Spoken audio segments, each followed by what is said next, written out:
So kagabi mga par ay yung mga tauhan ni Martin Romualdez ay naglilinis na sa opisina ni Martin Romualdez mga par. So ngayong araw na to papalitan na talaga si House Speaker Martin Romualdez.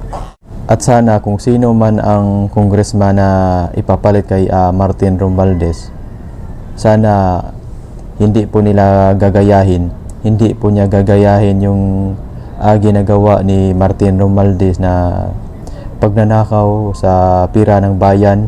So magandang umaga po sa ating lahat, at lalo na sa mga tagapagsubaybay sa ating mga video, at sa aking mga viewers na hindi pa nakapag-subscribe. Paki-subscribe naman mga pan, para palagi po kayong updated sa mga video reaction natin. So ngayon mga par ay September 17. So ngayong araw na to mga par ay papalitan na si House Speaker Martin Romualdez. Ang dahilan mga par kung bakit papalitan si Martin Romualdez, kung bakit siya sisibakin sa kanyang pwesto.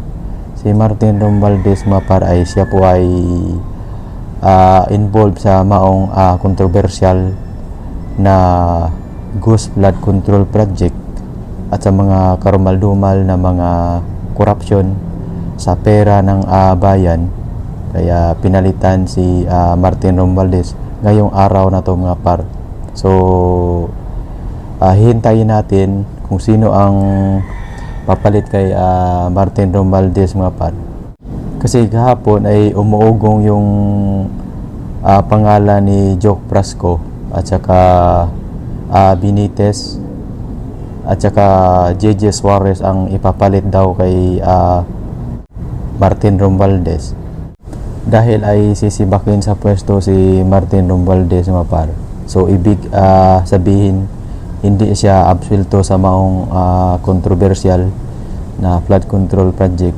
Kailangan pa rin siyang managot at kailangan pa rin na ibalik nila ang pera sa ating bansa na kinukuha po nila. At higit sa lahat mga par ay kailangan po itong makulong po itong mga politiko na to, para mabigyan ng sampol, para hindi na mauulit pa, para hindi susundin sa mga ibang congressman, sa ibang mga politiko. So kagabi mga par ay yung mga tauhan ni Martin Romualdez ay naglilinis na sa opisina ni Martin Romualdez mga par. So ngayong araw na to papalitan na talaga si House Speaker Martin Romualdez.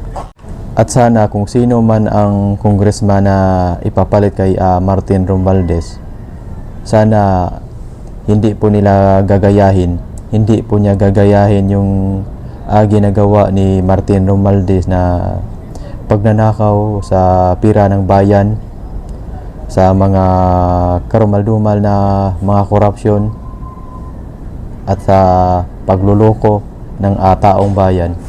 At kailangan pa rin na makulong yung mga politiko na nagnanakaw sa pera ng ating bayan, para mabigyan ng hustisya yung mga karumal-dumal na ginagawa nila sa kaban ng bayan.